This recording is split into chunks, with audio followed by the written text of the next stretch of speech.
அனைவருக்கும் என்னுடைய இனிய மாலை வணக்கம். Thank you for the kind words. Sir Kamathurai sir, ரொம்ப சந்தோஷம் உங்களை சந்திச்சதில். நிறைய நிறைய இல்லை, ஓரளவு நான் நாவல்ஸ் படிச்சிருக்கேன். அதுக்கு பேஸ் காரணம் என்னோட அம்மா தான். அம்புலி மாமாலேருந்து ஸ்டார்ட் பண்ணி அப்படியே ஒரு படிக்கிற ஹேபிட் க்ரியேட் பண்ணாங்க. பட் உங்கள் புக்கு படிக்கும்போது தான் ஒரு புது எக்ஸ்பீரியன்ஸ். அதாவது இந்த படத்தில் ஒரு கேரக்டர் நான் பண்ண போகிறேன் அப்படின்னு தெரிஞ்சு படித்த புத்தகம். ஸோ உங்களை நேரில் பார்க்குறது எனக்கு ரொம்ப சந்தோஷம். நீங்கள் ஹெல்த்தியாக இருக்கணும், நீங்கள் நல்லா இருக்கணும்னு நான் நேச்சரை வேண்டிக்கிறேன். இன்னும் நிறைய நீங்கள் எழுதணும்னு வேண்டிக்கிறேன். அண்ட் கரு பழனியப்பன் ஒரு 30 வருஷத்துக்கு முன்னால் நாங்கள் ஒர்க் பண்ணியிருக்கோம். எனக்கு ஆக்சுவலாக ஞாபகம் இல்லை. ஸோ நான் அவர்கிட்ட சொன்னேன், எனக்கு நம்ம அந்த படத்தில் ஒர்க் பண்ணதில் எனக்கு ஞாபகமே வரலையே அப்படின்னு சொன்னேன். நீங்கள் ஞாபகம் வச்சுக்கிற அளவுக்கு நான் அப்போ எதுவும் பெருசாகவே பண்ணலை, அதனால் பரவாயில்ல, அது ஒன்றும் பெரிய விஷயம் இல்லை அப்படின்னு சொன்னார். ஸோ பட் அதுக்கப்புறம் உங்களோட ஸ்பீச்சஸ் நிறைய நான் பார்த்துருக்கேன், அதை நிறைய ஃபாலோ பண்ணியிருக்கேன், ரசிகையாக இருந்திருக்கேன்னு சொல்லலாம் ஒரு சில ஸ்பீச்சஸ் பற்றி.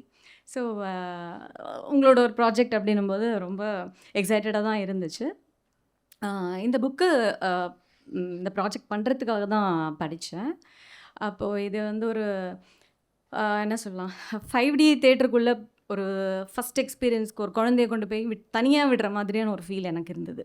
ஸோ எல்லாமே எனக்கு ஒரு எக்ஸ்பீரியன்ஸஸாக தான் ஃபீல் ஆச்சு அந்த கதை படிக்கும்போது.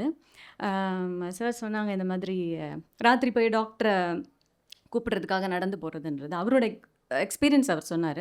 பட் நான் அதை படிக்கும்போது எனக்கு வந்து அந்த நாய் துரத்தும், நாய் கடிச்சிரும்னு பயந்து போகிறாங்க பார்த்தீங்களா, அது வந்து எனக்கு நிஜமாகவே ஃபீல் ஆச்சு. இது மாதிரி இது மட்டும் இல்லை, இதில் நிறைய விஷயம் எனக்கு அந்த மாதிரி ரியலிஸ்டிக்காக ஃபீல் ஆச்சு. ஒரு ஒரு சந்தர்ப்பத்தில் புக்கு டப்புன்னு மூடிட்டேன். அது வந்து அந்த ஒரு தூக்க முடியாத வெயிட்டாக இருக்க அந்த கேஸ் சிலிண்டர் எடுத்துகிட்டு அந்த பர்சன் போகும்போது ஒரு ஆக்சிடெண்ட் நடக்கிறது வந்து எனக்கு டக்குன்னு ரொம்ப டிஸ்டர்ப் ஆகிடுச்சு.